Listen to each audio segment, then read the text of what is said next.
Stories. Hello, friends. I know I'm just an average guy telling creepy stories, but if you like them and get the scare you're craving for, please leave a like and subscribe. Enjoy the stories. The glow of my laptop screen is the only light in my apartment, casting a pale, sickly hue over the walls. My fingers hover over the keyboard, slick with sweat, as I stare at a blank page with a single input field. No URL, no title, just a void of black and a blinking cursor daring me to type. I shouldn't be here. It started with a thread on a forum I stumbled across, buried deep in a rabbit hole of late-night browsing. Posts about hidden sites, places where the internet's rules don't apply, where things happen that no one talks about. A string of numbers and letters, a whispered access code, and a warning. Once you're in, you don't get out. My heart pounds as I type the code, each keystroke louder than it should be. The screen flickers, and a video feed loads. I'm in. The room is concrete, damp, and claustrophobic, lit by a flickering fluorescent tube that buzzes like a dying insect. Chains dangle from the ceiling, rusted and swaying slightly, as if moved by an unseen breeze. A metal table sits in the corner covered with tools. A cleaver, a drill, a syringe, a coiled whip, all stained with something dark and crusted. A chair is bolted to the floor in the center, its armrests wrapped with frayed duct tape. The floor is slick, streaked with smears that look too much like blood. A chat window pulses on the right side of the screen, messages scrolling so fast I can barely read them. "Start it," one says. "Make it hurt," another demands. My stomach churns, but my eyes are locked on the feed. I want to close the tab, but my hand won't move, like the screen is gripping me. A figure enters the frame, cloaked in a tattered black robe, their face hidden behind a cracked porcelain mask, featureless except for two dark holes where eyes should be. They drag a woman into the room, her wrists bound with barbed wire that bites into her skin, blood dripping in steady drops onto the floor. She's gagged with a rag, her muffled sobs sharp and desperate. Her eyes are wild, darting, pleading with the camera as if she knows I'm watching. The figure shoves her into the chair, securing her arms with the tape, the barbs tearing deeper with every movement. Her scream is a choked, guttural thing, vibrating through my speakers. The chat erupts, a flood of demands. Cut her, break her, show us everything. My breath is shallow, my chest tight, but I can't look away. It's like the screen is alive, pulling me in. The figure picks up the cleaver, its blade dull and notched, crusted with something I don't want to name. They hold it up, letting it catch the flickering light, and the woman's screams grow louder, her body thrashing against the restraints. The figure grabs her hand, forcing her fingers flat against the armrest. The cleaver comes down, not fast, but slow, deliberate, slicing through her pinky finger with a wet crunch. Blood sprays, splattering the mask, the table, the floor. The woman's scream is piercing, even through the gag, a sound that rips through me. The figure holds the severed finger up to the camera, letting blood drip down their gloved hand, and the chat goes wild, emojis and demands flooding the screen. My hands are shaking, my vision blurring, but I can't stop watching. It's like my eyes are sewn open. The figure tosses the finger aside and reaches for the drill. The whir of the motor fills the room, a high-pitched whine that drowns out the woman's whimpers. They press the drill bit against her thigh, not hard at first, just enough to dent the skin. She jerks, her body convulsing, and the figure pushes harder. The bit breaks through, blood and tissue spraying as it bores into her leg. The sound is sickening, a grinding, squelching noise that mixes with her screams. Blood pools beneath the chair, thick and dark, spreading like oil. The chat is a frenzy now, users typing in all caps, bidding for what comes next. "Go deeper," one says. "Do her face," another demands. My stomach lurches, bile burning my throat, but my mouse won't move. I try to close the window, but the screen freezes, the feed playing on. The figure pauses, turning to the camera, the mask's empty eye holes staring straight through me. My heart stops. It's like they see me, like they know I'm here. They step closer to the camera, their gloved hand reaching out, and my screen glitches, static tearing through the feed. My webcam light flicks on. My reflection appears in a small window at the corner of the screen. My face, pale, eyes wide, sweat beading on my forehead. The figure tilts their head, and text appears over the feed. "You're watching. Now you're part of it." My pulse is a drum in my ears. I slam my laptop shut, but the screen stays on, the feed still playing, the woman's screams echoing through my apartment. I rip the power cord from the wall, but the laptop doesn't shut off. The battery should be dead, but it's not. The figure picks up the syringe now, filled with a cloudy, yellowish liquid. They jab it into the woman's neck, and her screams turn to gasps, her body slumping, eyes half-lidded, but still flickering with terror. The figure unties her, letting her slide to the floor, her wounded leg dragging a trail of blood. They grab the whip, its coils studded with metal barbs, and lash it across her back. The barbs tear into her skin, ripping away strips of flesh, blood welling up in jagged lines. Her body twitches, too weak to scream now, but the chat is relentless, demanding more, bidding for worse. The figure lashes again, and again, each strike tearing deeper, exposing muscle, glints of bone. My room feels wrong, the air too heavy, the shadows too sharp. I hear a creak behind me, like a door easing open. But I don't turn. I can't. The figure drops the whip and kneels beside the woman, picking up a scalpel. They drag it across her cheek, slow and precise, carving a deep, curving line. Blood pours down her face, mixing with tears, pooling in her mouth. The figure tilts their mask toward the camera again, and my webcam zooms in on my face without my input. My reflection fills the screen now, my eyes locked with the mask's empty holes. The chat shifts, messages no longer about the woman, but about me. "Look at him," one says. "He's next," another types. My name, not my username, my real name, appears in the chat. I never told them my name. My heart is pounding so hard it hurts, my hands trembling as I try to smash the keyboard, but nothing works. The figure stands, grabbing a hammer from the table. They raise it high and bring it down on the woman's hand, crushing her fingers into a pulpy mess. The sound is wet, splintering, and her body jerks once before going still. The figure turns to the camera, pointing directly at the lens, and my screen glitches again. The distorted voice comes through my speakers, low and grating. "You wanted to see. Now you're in the room." My apartment is too quiet, the silence heavy, broken only by a faint tapping, like footsteps on hardwood. I spin around, but no one's there. The door to my bedroom is open wider than before. I know I locked it. The figure drags the woman's limp body to the center of the room, her blood smearing across the concrete. They pick up a saw, its blade rusted and jagged, and start cutting into her arm. The sound is unbearable, metal grinding through bone, blood spraying in arcs. The chat is a blur of excitement, users cheering, bidding, demanding more. My webcam is still on, my face still filling the corner of the screen, and I see something move behind me in the reflection. A shadow, too tall, too still. I scream, but my voice is swallowed by the room. The figure pauses, saw halfway through the woman's arm, and looks at the camera. Text appears again. "Run if you can."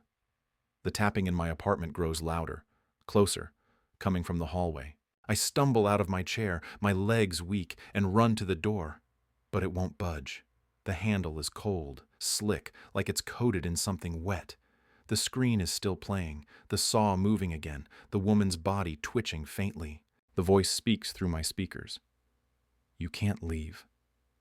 The footsteps are in the room now, slow and deliberate, right behind me. I feel breath on my neck, cold and sharp, and the screen flickers, my reflection distorting, my eyes blackening. The figure raises the saw, blood dripping from the blade, and the chat chants my name. The door creaks open behind me, and something cold grips my shoulder.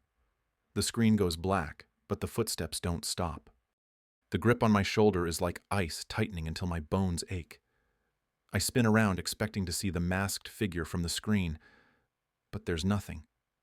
Just the dark hallway of my apartment stretching into shadow.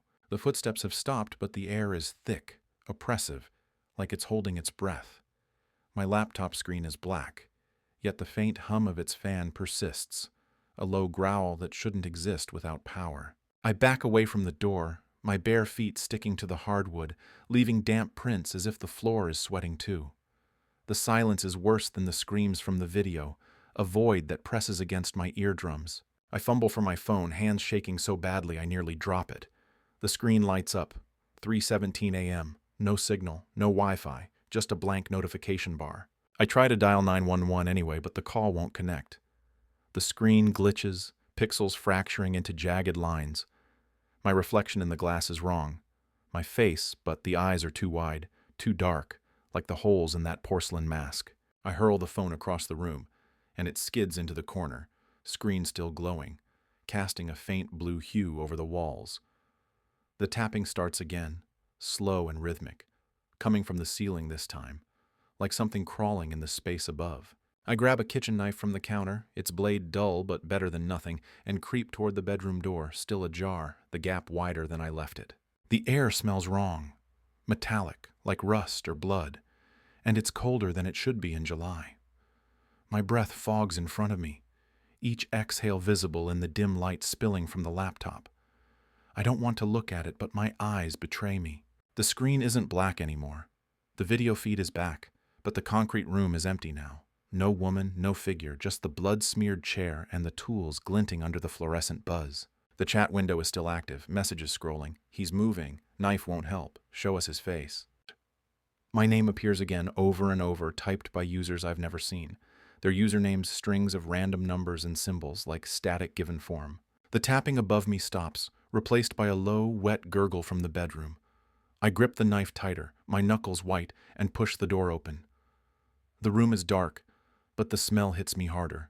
Thick, coppery, like a slaughterhouse. I fumble for the light switch, but when I flick it, nothing happens. The glow from my phone in the living room casts just enough light to see the outline of my bed, the sheets tangled, something dark pooling at the edge. I step closer, my heart hammering, and see it. A handprint, wet and red, smeared across the pillow. Not mine. Too small, too delicate, the fingers ending in jagged stumps. I stumble back, the knife slipping from my sweaty grip, clattering to the floor. The gurgling sound grows louder, coming from under the bed now, a slow, deliberate sloshing, like something dragging itself through liquid. I drop to my knees, peering into the darkness, and see eyes, two glinting points, unblinking, staring back. A hand shoots out, barbed wire wrapped around the wrist, blood dripping onto the floorboards. It's her, the woman from the video, her face pale and twisted, her mouth moving around the gag, trying to speak. Her eyes lock on mine, pleading, but her hand doesn't reach for help. It grabs my ankle, nails digging into my skin, pulling me toward the darkness under the bed. I scream, kicking free, and scramble back to the living room. The laptop screen is flickering again, the concrete room now lit by a red glow, the chains swaying faster, clinking against each other. The figure is back, mask gleaming, holding the saw, its blade dripping fresh blood. They tilt their head, and the chat erupts. He's running. Bring him here. Make him scream. My name scrolls endlessly, mixed with new messages. Under the bed, she's with you now. You invited us in. My webcam light is still on, my face filling the corner of the screen. But there's something behind me in the reflection. A silhouette, too tall, cloaked, unmoving. I grab the laptop, intending to smash it, but the screen shifts. The concrete room is gone, replaced by a live feed of my apartment. My living room, my couch, the knife on the floor. The camera angle is high, like it's mounted in the corner of the ceiling. I whip around, searching for it, but there's nothing there, just peeling paint and shadows. The figure steps into the frame on the screen, standing in my apartment, in the hallway I can see from where I'm standing. They're holding the cleaver now, blood dripping from its edge, pooling on my floor. The chat chants, "Do it, cut him, make it slow." I bolt for the front door again, yanking the handle, but it's like pulling against a wall. The air is freezing now, my breath clouding, my skin prickling. Pragmatic play. The tapping is back, louder, closer, right behind the door. I spin around, and the laptop is still on, the feed showing the figure walking toward the camera, toward me. My reflection in the screen is screaming, but I can't make a sound. The figure raises the cleaver, and the door bursts open. It's not the figure. It's her, the woman, her arm half sawn, her face a bloody ruin. She lunges, barbed wire trailing from her wrists, and I stumble back, tripping over the couch. The knife is across the room, useless. She's on me, her weight impossibly heavy, her blood soaking my shirt. Her gag is gone, her mouth a gaping wound, and she whispers, "You watched." Her fingers, broken and jagged, claw at my throat. The laptop screen flares bright, the chat screaming my name, and the figure steps through the door on the screen into my apartment, the cleaver gleaming. I kick her off, crawling backward, my hand finding the knife. I swing wildly, the blade slicing air, and she collapses, her body dissolving into a pool of blood that spreads across the floor. The figure is gone, but the screen is alive, the chat howling. Not enough. Finish him. We see you. The tapping is everywhere now, ceiling, walls, floor, like 100 hands clawing to get in. I stab the laptop, the screen cracking, sparks flying, but the feed doesn't stop. My reflection stares back, my eyes black holes, my face smeared with blood that isn't mine. The lights in the apartment flicker, then die, leaving only the laptop's glow. The footsteps are back, circling me, and the air smells of rust and decay. I clutch the knife, backing against the wall, but the shadows move, too many, too close. The screen flashes one last message. You're in the room now. Something cold and sharp presses against my neck and the world goes black. The darkness engulfs me, a suffocating void where sight and sound dissolve. The cold metal that pressed against my neck lingers, a ghost of pain, though nothing touches me now. My hands scramble, finding the wall, its surface slick and rough like it's sweating blood. The knife is still in my grip, its dull blade a fragile anchor as my pulse thunders, shaking my bones. The air reeks of rust and decay, thick and cloying, mixed with a sour rot that churns my stomach. I can't tell if my eyes are open. The blackness is absolute, a living thing pressing against me.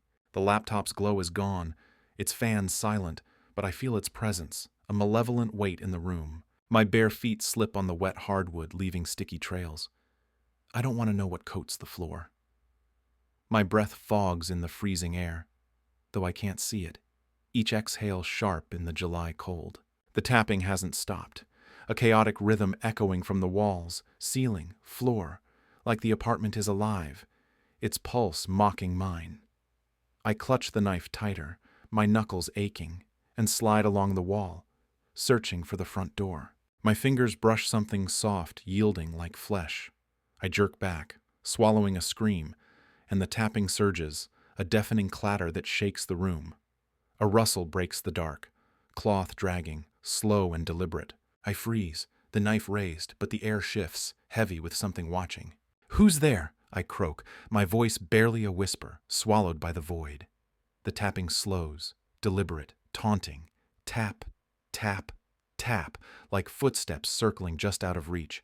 I force myself to move, my hand groping for the door handle. It's cold, slick, but when I pull, it doesn't budge, fused to the frame. The tapping stops, and the silence is worse, a held breath waiting to shatter. A low, wet gurgle breaks it, the same sound from the bedroom, now closer, behind me. I spin, slashing the knife, hitting nothing. The gurgle moves left then right, circling. My eyes strain, seeing only darkness, but I feel it. Something massive, its gaze a weight on my skin. I back away, my heel catching on something soft. My hand brushes it, a limb, cold, slick with blood. I choke, scrambling back, the knife slipping from my sweaty grip, clattering into the void. The gurgle becomes a voice, her voice, the woman from the video, rasping, "You watched." The words slither into my ears, wet and raw. I crawl, hands sliding through warm, sticky pools until I hit the couch. I pull myself up, curling tight, my breath ragged. The whisper comes again beside my ear, "You let us in." The lights flare on, blinding. I blink, and my apartment is a nightmare. Blood streaks the walls, jagged patterns like unreadable script. The floor is a red sea, lapping at the couch. The laptop is open, its cracked screen glowing, showing the concrete room, empty chair, dangling chains, blood-smeared tools. The chat scrolls, "He's ours. Cut him. Show us his eyes." The front door is shut, its handle smeared with bloody handprints. The tapping resumes, now from the laptop, a metallic clink syncing with the chains on the screen. I stumble toward the door, slipping in blood, my hands leaving red trails. The handle turns and the door swings open. It's not my hallway. It's the concrete corridor from the video, walls stained, air thick with decay. The fluorescent light buzzes, casting writhing shadows.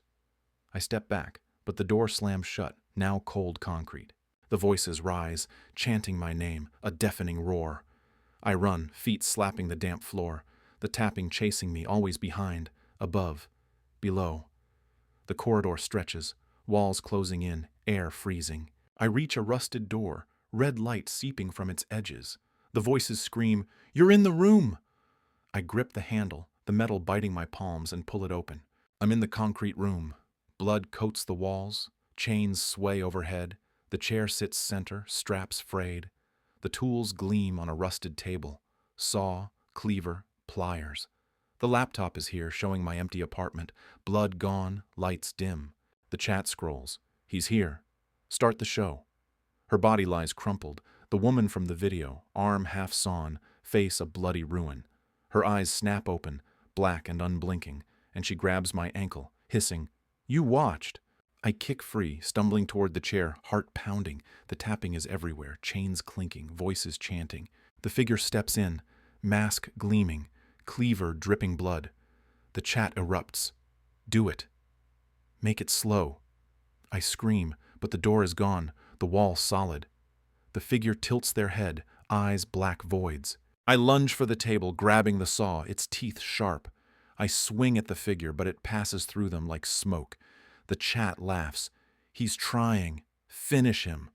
The woman crawls, dragging herself, reaching for me. I swing the saw, slicing her arm, but she doesn't stop, eyes locked on mine. The figure raises the cleaver, and I feel cold metal at my neck. The room spins, chains snapping like whips. The laptop shows my face, eyes black holes, screaming silently. The chat chants, "Cut him." I dive for the laptop, smashing the saw into it, sparks flying, screen cracking. But the feed persists, showing me. The figure advancing, the woman crawling. The voices scream my name, the tapping a roar. The woman grabs me, her weight crushing, her breath rancid. "You invited us," she whispers, clawing my throat. The figure looms, cleaver raised. I swing the saw, but it catches, stuck. The cleaver comes down, pain searing my shoulder, blood pooling.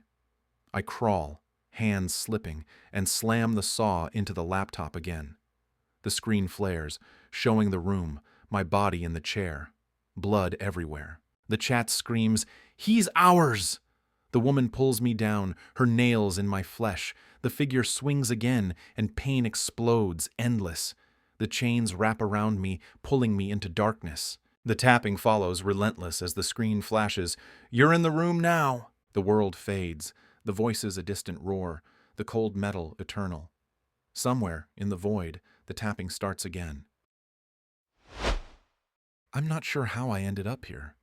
The screen glows in front of me, casting a sickly light across my room, and my heart's pounding so hard I can feel it in my throat. I've always been curious.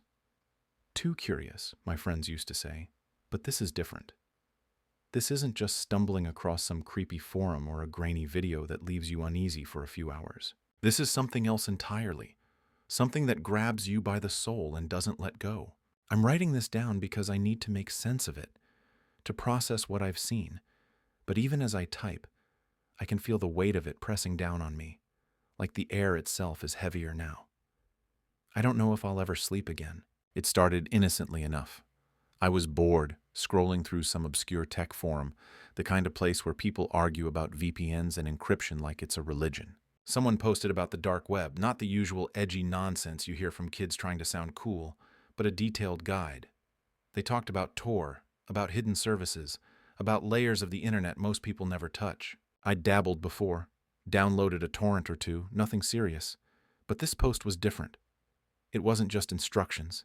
It was a dare, a challenge. "If you're not scared," the poster wrote, "find the red rooms. They're real, but you won't come back the same." I laughed it off at first. Red rooms? Come on. Urban legends, right? The dark web's version of a ghost story, something to spook newbies. Supposedly, these are live streams where people are tortured, mutilated, killed for an audience of sickos who pay in crypto to watch. I didn't believe it. I couldn't. The world's messed up, sure, but that messed up? No way. Still, the curiosity gnawed at me like an itch I couldn't scratch. I had to know. Setting up Tor wasn't hard. I followed the steps, double-checked my VPN, made sure my tracks were covered. I wasn't stupid. I knew the dark web wasn't a playground. The first few sites I found were what I expected. Marketplaces selling drugs, counterfeit money, hacked data. Boring, almost. But then I started digging deeper, clicking links that led to other links, each one taking me further from anything resembling normal. The sites got weirder, less polished, like they were thrown together by someone who didn't care about aesthetics, only function. I found forums where people spoke in code, where every post felt like a threat. And then, in a thread buried under layers of cryptic replies, I saw it.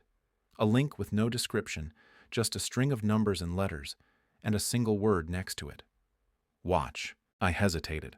My cursor hovered over the link, and for a moment, I thought about closing my laptop and walking away. But I didn't. I clicked. The page loaded slowly. A black screen with a simple interface. No title, no navigation bar, just a blank video player and a chat box on the side. Below the player was a timer, counting down from 10 minutes. I waited, my stomach twisting. The chat was active, messages scrolling faster than I could read. People were typing in broken English, some in languages I didn't recognize, all of them excited, impatient. "Started already," one wrote. "Make it slow this time," said another. My skin crawled. I told myself it was fake, just some elaborate roleplay for weirdos with too much time and money, but then the timer hit 0 and the video started. The room was dimly lit, concrete walls stained with something dark. A single metal chair sat in the center, bolted to the floor. Strapped to it was a man, maybe in his 30s, his face swollen and bruised, one eye completely shut. He was gagged, a dirty cloth stuffed in his mouth, and his wrists were bound with zip ties that cut into his skin, blood trickling down his hands. He was shaking, his chest heaving, and even through the grainy feed I could see the terror in his good eye. My breath caught in my throat. This didn't look staged. The camera zoomed in, lingering on his face, and I swear he was looking right at me, like he could see me through the screen. A figure stepped into frame, dressed in black, their face obscured by a hood. They carried a tray of tools, knives, pliers, a small blowtorch. My stomach lurched, but I couldn't look away. The chat exploded with messages, some demanding specific acts, others offering money for more. The figure didn't speak, didn't acknowledge the chat. They just picked up a knife, its blade glinting under the light, and approached the man. What happened next? I don't want to describe it, but I have to. I need to get it out of my head. The figure started with his fingers, cutting slowly, deliberately, peeling back the skin like they were unwrapping a gift. The man's muffled screams filled the room, high-pitched and guttural, the kind of sound that burrows into your brain and stays there. Blood pooled on the floor, thick and dark, and the figure didn't stop, didn't even pause. They moved to his arm next, slicing long strips of flesh, exposing muscle and bone. The man thrashed against the restraints, but they held firm, and the camera caught every detail, the way his veins bulged, the way his body convulsed. I wanted to vomit, but my eyes were glued to the screen, my hands trembling on the keyboard. The chat was a frenzy now, people cheering, others typing numbers I assumed were payments. One message stood out. "Burn him." The figure set down the knife and picked up the blowtorch. The man's eye widened, and he shook his head frantically, the gag barely holding back his screams. The flame hissed to life, and when it touched his skin, the sound was unlike anything I'd ever heard. A wet, sizzling pop, followed by a howl that didn't sound human anymore. His flesh bubbled and blackened, the smell somehow reaching me through the screen, or maybe I just imagined it, my brain filling in the gaps. The figure worked methodically, burning patches of his chest, his thighs, until his body was a patchwork of charred meat. I don't know how long it went on. Minutes, maybe hours. Time didn't exist anymore. I was frozen, my heart racing, my mouth dry. I wanted to close the tab, to shut it all off, but I couldn't. It was like the screen had me, like it was pulling me in. The man stopped moving eventually, his head slumped forward, but the figure didn't stop. They kept cutting, kept burning, until he was barely recognizable, just a mass of torn flesh and bone. The chat was still going, some users complaining it ended too soon, others already asking for the next one. When the stream finally cut to black, I sat there staring at the empty screen. My hands were shaking so badly I could barely type. The chat was still active, people talking about what they'd seen, planning for the next show.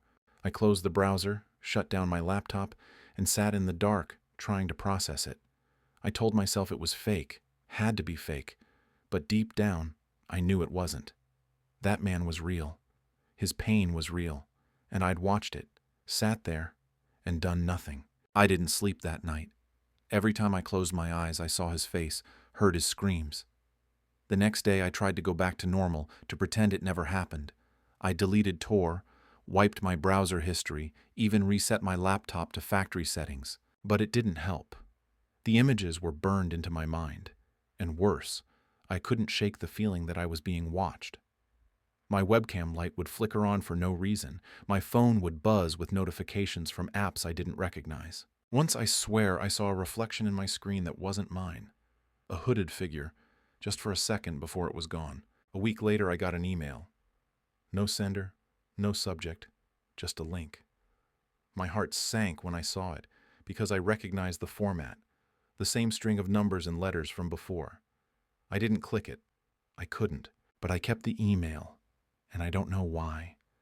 Maybe because I felt like I owed it to that man to remember, to bear witness to what I'd seen.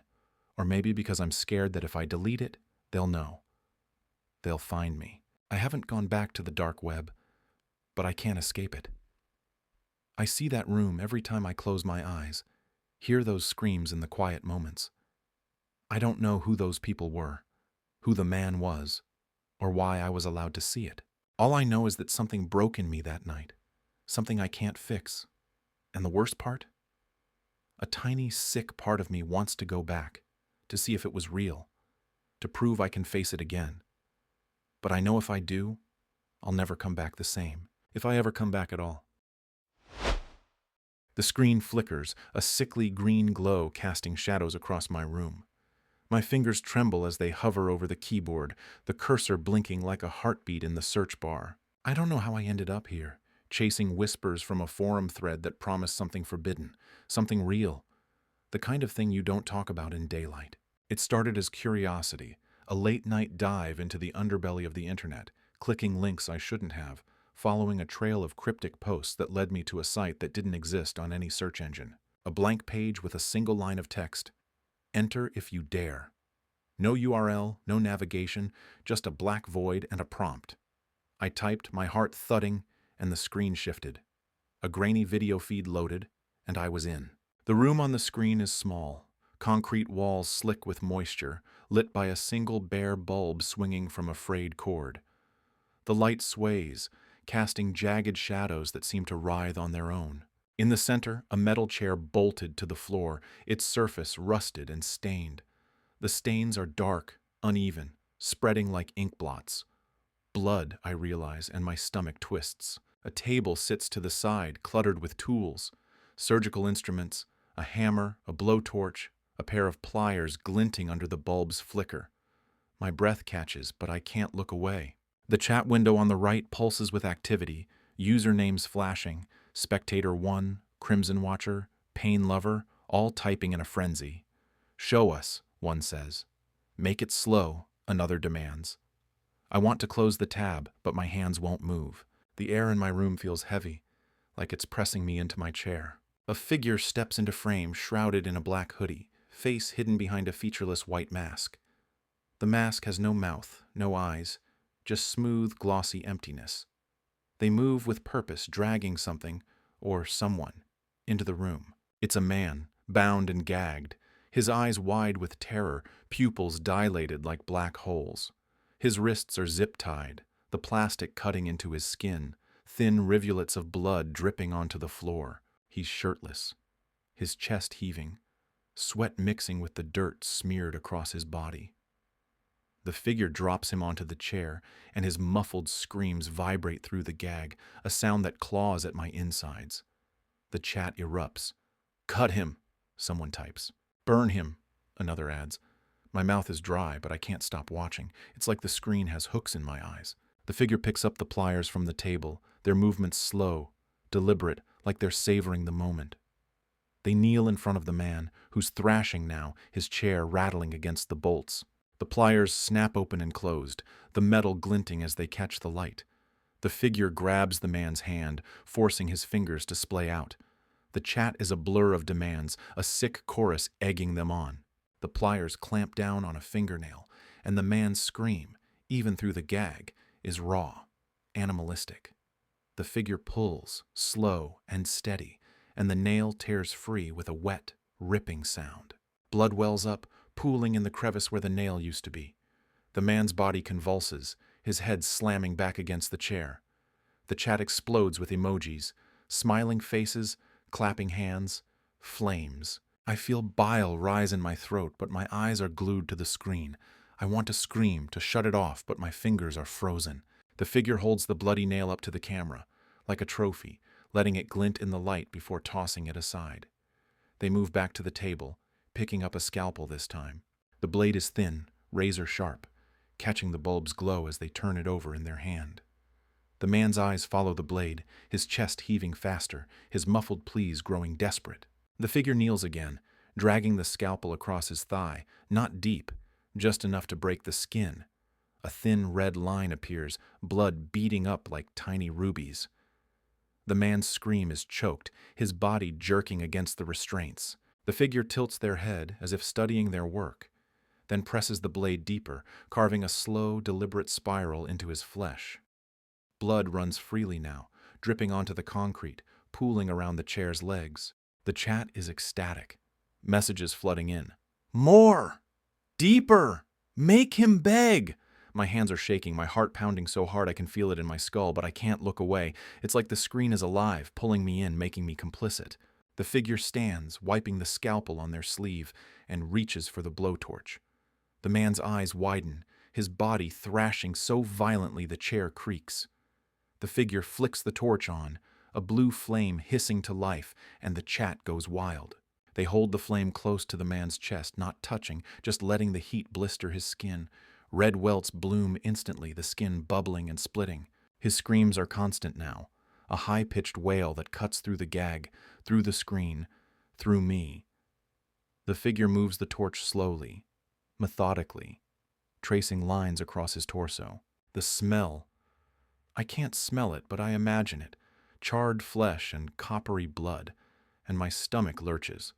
The figure pauses, turning to the camera, the blank mask staring directly at me. My breath stops. It's like they see me, like they know I'm here. The chat is a blur of excitement, but one message stands out. You're next. My blood runs cold. I try to move my mouse, to close the window, but my screen flickers, and the cursor won't budge. The figure tilts their head, still staring, and types something into a console I didn't notice before. The screen glitches, and my webcam light flicks on. My heart stops. My reflection appears in a small window at the corner of the screen, my face pale and wide-eyed, staring back at me. The figure types again, and text appears over the video feed. Welcome to the room. My pulse is a hammer in my chest. I slam my laptop shut, but the screen stays on, the feed still playing, the man's screams echoing through my speakers. I yank the power cord, but the laptop doesn't shut off. The battery should be dead, but it's not. The figure picks up the hammer now, raising it high, and brings it down on the man's knee. The crack is sickening, bones splintering, the man's leg bending at an impossible angle. His scream is a raw, guttural thing, and the chat roars with approval. I'm shaking, tears streaming down my face, but I can't stop watching. The figure turns to the camera again, mask gleaming, and points directly at the lens. My webcam zooms in on my face without my input, the image of myself growing larger, filling the screen. The man's screams fade, replaced by a low, distorted voice coming from my speakers. You wanted to see, it says, slow and deliberate. Now you're part of it. My room feels wrong, the shadows too deep, the air too thick. I hear a creak behind me, like floorboards shifting under weight. I spin around, but there's nothing there. Just my empty room, the door slightly ajar. I know I closed it. I know I did. The figure on the screen moves back to the table, picking up a syringe filled with a murky liquid. They jab it into the man's neck, and his screams turn to whimpers, his body slumping, eyes rolling back. The figure drags him off the chair, his broken leg trailing uselessly, leaving a smear of blood across the floor. They prop him against the wall, his head lolling, and pick up a saw. The blade is rusted, jagged, and they start cutting into his arm, slow and steady. The sound is wet, grinding, bone-resisting metal. Blood sprays, splattering the mask, the walls, the camera lens. The chat is a frenzy. Users bidding, demanding more. I'm sobbing now, but my eyes won't leave the screen. My webcam is still on, my face still there, and I see something move in the reflection behind me. A shadow, too tall, too wrong. I scream, but no sound comes out. The figure pauses, saw halfway through the man's arm, and looks at the camera again.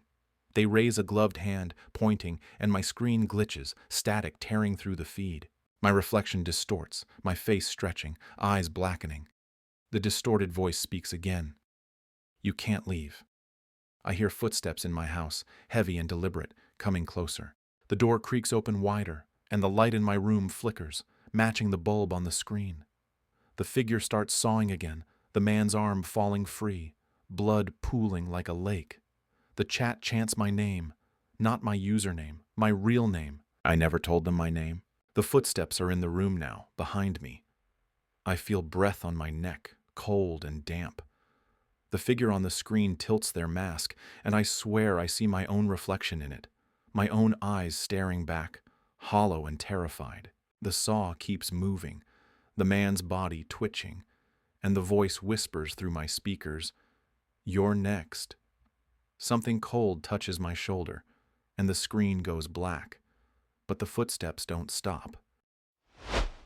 I can't stop shaking as I write this, my fingers trembling over the keys, the glow of my laptop screen the only light in my apartment. It's like the darkness is watching me, waiting for me to slip up and admit what I've done, what I've seen. I didn't mean to go this far. I swear I didn't. It was just curiosity, a stupid impulse that spiraled into something I can't escape. I'm writing this down because I need to get it out of my head, to make it real in some way that I can control. But the truth is, I don't think I'll ever be free of it. The images are burned into my skull, and every sound, every creak of my chair, every hum of the fridge feels like a warning. I don't know if I'm safe anymore. I don't know if I ever was. It started with a late-night scroll through a tech forum I'd been lurking on for years. It was the kind of place where people geek out over code, argue about encryption, and occasionally share stories about the darker corners of the internet. I was bored, restless, clicking through threads to kill time. One post caught my eye, a long, detailed rant about the dark web, not the usual edgy nonsense, but something different, something that felt too specific. The poster talked about hidden sites, places you could only find if you knew where to look, and they mentioned red rooms. I'd heard the term before, whispered in creepy threads or mentioned in hushed tones on podcasts. Live streams where people are tortured, mutilated, killed for an audience willing to pay. I didn't believe it. It sounded like a myth, a horror story for the digital age. But the poster was insistent, almost taunting. "They're real," they wrote. "And once you see one, you're part of it." I laughed it off. I'm not naive. I know the internet has its shadows, but this, it had to be fake, some elaborate hoax for attention. Still, the idea stuck with me, burrowing into my brain like a splinter. I couldn't stop thinking about it. What if it was real? What kind of person would watch something like that? What kind of person would make it? I told myself I just wanted to know, to prove it was all nonsense. So I set up Tor, double-checked Bang, checked my VPN, and started digging. The dark web was nothing like I expected. It wasn't some sleek, mysterious underworld, just a clunky, outdated version of the internet, full of bare-bones sites and cryptic links. I clicked around, cautious but curious, finding marketplaces for things I didn't want to think about. The deeper I went, the stranger it got. Forums with no rules, posts that read like threats, images I wished I could unsee. I was about to give up when I found a thread with a single link and a word: enter. My heart was pounding, but I clicked it anyway.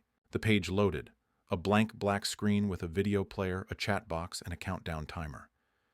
The chat was alive with activity, messages in broken English and foreign languages, all buzzing with anticipation. "Hurry up," one said. "Make it hurt," said another. My stomach twisted, but I couldn't look away. I told myself it was fake, just a sick prank. The timer hit 0 and the video started. The room was small, concrete, lit by a single flickering bulb. In the center was a metal table, and strapped to it was a woman, maybe in her 20s, her clothes torn and stained. Her face was pale, streaked with tears, her mouth gagged with duct tape. Her eyes were wide, darting around the room, and even through the grainy feed, I could feel her fear. My breath caught in my chest. This couldn't be real. It couldn't be. The camera panned slowly, deliberately, showing every detail of her trembling body, the ropes cutting into her wrists, the blood dripping from where they'd rubbed her skin raw. A figure entered the frame, dressed in black, their face hidden by a mask. They carried a metal case, and when they opened it, the camera zoomed in on the contents. Scalpels, pliers, a handheld drill. The chat erupted, users typing demands, offering numbers that I realized were bids. My hands were sweating, my heart racing. I wanted to close the tab, but my body wouldn't move. The figure picked up a scalpel, its blade catching the light, and approached the woman. I don't want to write this part, but I can't stop myself. I need to get it out, to make it less real. The figure started on her arm, slicing slowly, peeling back a strip of skin like they were carving a piece of meat. Her muffled screams were piercing, even through the gag, a sound that clawed at my insides. Blood poured onto the table, pooling around her, and the figure didn't stop. They worked with precision, cutting deeper, exposing muscle, the white of bone. The woman's body convulsed, her eyes rolling back, but she didn't pass out. I wished she would, for her sake, but she stayed conscious, her screams growing weaker, more desperate. The chat was a frenzy now, some users cheering, others typing instructions. "Go for the fingers," one wrote. The figure set down the scalpel and picked up the pliers. I felt bile rise in my throat as they clamped down on her pinky, twisting until the bone snapped. The sound was sickening, a wet crunch that made my stomach heave. They didn't stop there. One by one, they broke her fingers, each snap louder than the last, each scream tearing through me. The camera lingered on her mangled hand, the blood dripping onto the floor, the jagged ends of bone protruding through the skin. I was crying now, silent tears streaming down my face, but I couldn't look away. It was like the screen had me trapped, like it was forcing me to watch. The figure picked up the drill next, and the chat went wild. "Do it," someone typed. The drill whirred to life, and when it touched her thigh, the sound was unbearable, a high-pitched whine mixed with her screams. Blood and tissue sprayed, splattering the figure's mask, and they didn't flinch. They drilled deeper, the camera zooming in on the wound, the muscle torn apart, the bone splintering. Her body went limp, her head lolling to the side, but her chest was still moving, shallow and erratic. I don't know how long it lasted. It felt like forever. The figure kept going, switching tools, cutting, burning, breaking. Her skin was a canvas of horror now, covered in burns and gashes, her blood pooling so thickly it dripped off the table. The chat was still active, people laughing, bidding, planning the next act. When the woman finally stopped moving, I thought it was over. But the figure wasn't done. They picked up a knife and started carving into her chest, slow, deliberate cuts, like they were signing their work. The camera stayed on her face, her lifeless eyes staring into nothing, and I felt something break inside me. The stream cut to black, and I was left staring at my reflection in the screen. My face was pale, my eyes red, my hands shaking so badly I could barely close the laptop. The chat was still going, users talking about the show, some complaining it wasn't brutal enough, others asking when the next one would be. I shut everything down, unplugged my router, and sat in the dark, trying to breathe.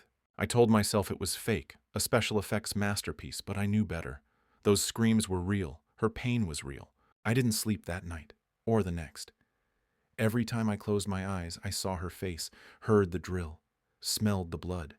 I deleted Tor, wiped my hard drive, but it didn't help. The images were part of me now, like a stain I couldn't wash out. Strange things started happening. My phone would ring with no caller ID, just static on the other end.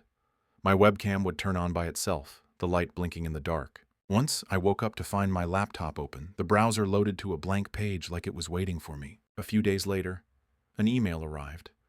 No sender, no subject, just a link that looked too familiar. My blood ran cold. I didn't click it. I couldn't. But I didn't delete it either.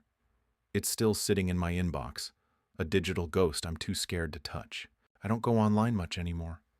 I avoid my laptop, my phone, anything that connects me to that world, but I can't shake the feeling that they know I was there, that they're watching me. The shadows in my apartment feel darker now, the silence heavier. I keep my curtains drawn, my doors locked, but it's not enough. I haven't gone back to the dark web, but it's always there, lurking in the back of my mind. I see her face every night, her broken body, her empty eyes. I wonder who she was, how she ended up there, if anyone's looking for her. I wonder if I'm complicit, if watching makes me as bad as them. And the worst part, the part I can't admit out loud, is that a tiny piece of me wants to know if there's more, if it's still happening. It's like a poison in my veins, pulling me back to that link. I don't know how much longer I can resist it. I don't know what's left of me if I don't. Thank you for listening. Hope I didn't scare you too much. If you like my stories, please consider giving me a like and subscribe. See you next time.